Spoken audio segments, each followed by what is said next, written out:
کەواتە حکومت بۆ موچە قەرزکە جارەوە ینی لە زانستی ئابووریا گەورترین هەڵاوەیە کە تۆ قەرز بۆ بجێ تەشغیلی بکەیت باشە بەرحاڵ حکومەتی هەرێمی کوردستان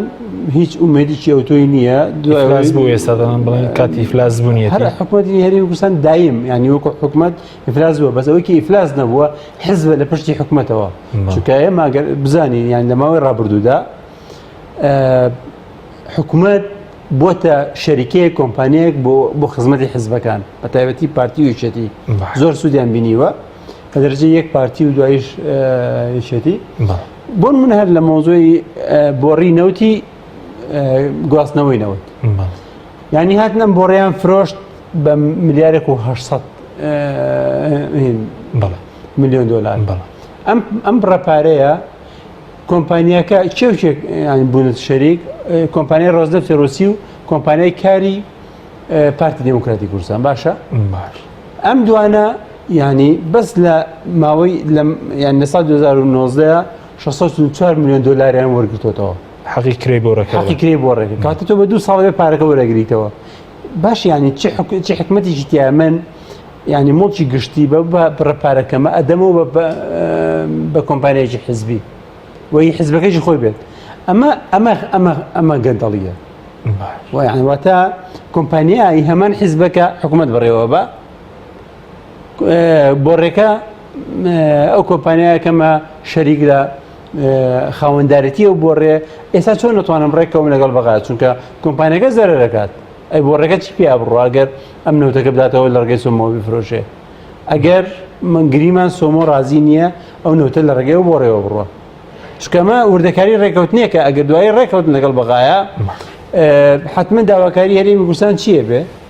حکوومەتی هەرێمی کوردستان ئەچێت ئەچە من لە نێوان دوو کەوانێت باوەڕمەوە نیە ئەمە حکوومەت بێ دەسەڵاتێکە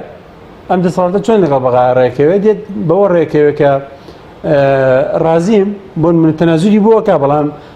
بەمەرجێک بەردەوام نەوتەکە بە بۆڕەکەیە بڕوە بە خاکی تورکیا بڕوە حەسەی تورکیا بات ئەو کۆمپانیایی کە بە بازاڕی یەکات حەسەی هەبێ یاخود بێ مساومەی لەگەڵا بکە من شتێکەڵێم ئەم حکوومەتی هەرێمی کە خۆنای خۆی ناوە حکوومەت ناتوانێت مووقفی زعیفە بەرامبەر بە کۆمپانیەکان بێت ڕێکەوتنیان لەگەڵا بکە و دووبارە بە عەقدەکان دابستنەوە چارەسەر لەگەڵ گرێبەستە نەوتەکان چارەسەر چارەسەرەکەی ئەمە چارەسەریشی ناچاریە من پێم وایە ئەبێت هەرێمی کوردستان و حیزبەکان بە ئۆپۆزیسیۆن و دەسەڵاتەوە هەمویان لەسەر ئەمە هەرچەند ئۆپۆزیسیۆنمان نەماوە ئێستا ئەوەی کە هەر کۆمەڵی ئیسلامی و نەوەی نوێ ئازادی و بەڵێ ینی احترام بۆ یانە هەمویان هەن بەڵام کاریگەریەکەیان کەمترەوە زۆر جویان لێ ناگیرێ ئەوانەی کە ئێستا لە ناو دەسەڵاتان و ئۆپۆزیسیۆنیش ئەتوان لەسەر شتێک ئەبێ بیری لێ بکەنەوە زۆر گرنگە ئەوش ئەوەیە ئەگەر گەیشتنە قەنەعات ئەم کۆنتراکتە نەوتیانەی کە ئاشتی هەورامی و دارو ئەوانەی کە لە دەوری بوون مەلەفی نەوتیان بەسەوە بووە هەمویان بوونەتە ینی تەوقێک بە ینی بەگەردنی خەڵکی کوردستانەوە و ناتوانێت لی بێتەوە و بۆتە نەکبەتیکی قورس تا ماوەیەکی ئایندەی دووریش حەلی ئەمە چییە؟ بۆ منە لە عێراقا لە ساڵی 1972 کاتێکە نەوت خۆماڵی کراوە هەنگاوێکی ئازایەنە بووە و عێراق سەروەری بۆ گەڕاوەتەوە جێپی ینی پێگەی ئابووری زۆر بەهێز بووەتەوە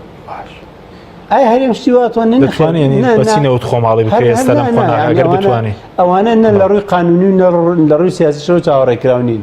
ئەی چی باشە بۆ ئەمە ڕێی من وایە هەرێم اعتراف کە بەوەی کە اختصاصی نەبووە لەینە هەرچەند من بۆ خۆم پێم وایە بابەتی اختصاص حەقی هەرێم هەیە بەڵام خراپ بەکارهێنراونەوە واتە هەرێم اختصاصی هەیە لەوەی کە ینی ئیدارەی مەلەفی نەوتی بکات بەڵام نەک بەم شێوە گەندەڵە لەبەرەوەی فەشەلی هێنا و خراپ ئیدارەی داوە ئێستا ئەم ینی بیانووی عێراق قبول بکە کە ئەڵێ تۆ اختصاصت نییە و من مادەم ینی خاوەنی سیادەم لە بابەتی نەوتە اختصاصەکەی منە چونکە داهاتەکەی پێی مادەی 111 دەستور بە هەموو خەڵکی عێراقا ئەوە عێراقیەکان واڵێن کەواتە تۆ اختصاصت نییە ئەگەر عێراق لایەنە سەڵاتدارەکانی هەرێمی کوردستان ئەوانەی قسەتوان قسە بکەن لەم بابەتە ئەگەر ئەم بۆچوونەی عێراق قبول بکەن چی ئەبێ ئەو کاتە دەسەڵاتی گفتوگۆکردن لەگەڵ کۆمپانیەکانی نەوت لە هەرێمی کوردستان سێندرێتەوە ئەوان دێن دووبارە ڕێکەون لەگەڵ کۆمپانیەکانی نەوتە بۆ تعدیلی عەقدەکان. مووقیفی عێراق ئەو کاتە بەهێزتر دەبێت بەهۆی ئەوەی کە ئاڵێت هەرێمی کوردستان کاتی خۆی کە و گرێبەستانی کردووە ئیختیساسی نەبووە. ئەتوانرێت شتێک لە گرێبەستەکان عەقدەکان لە مەسلحەتی خەڵکە چاک بکرێت. ئەمە ئەو من پێم وایە تا ئەم دەقەیە ئەوەی کە دەبینم هەرێمی کوردستان تا 50 ساڵی تریش ناتوانێت لە ینی نعلەتی ئەو گرێبەستە نەوتیانە ڕزگاری بێ. ئەوەی دەرەچەیە بۆی تەنها ئەوەیە کە ینی لە ڕێگەی نەبوونی اختصاصەوە پەنابرێتەوە بەر حکومەتی عێراقی و حکومەتی عێراقی یان لە ڕێگەی وەزارەتی نەوتەوە بێت دووبارە گفتوگۆ بکاتەوە بۆ تعدیلی گرێبەستە نەوتیەکان لەگەڵ کۆمپانیەکاندا. باشە.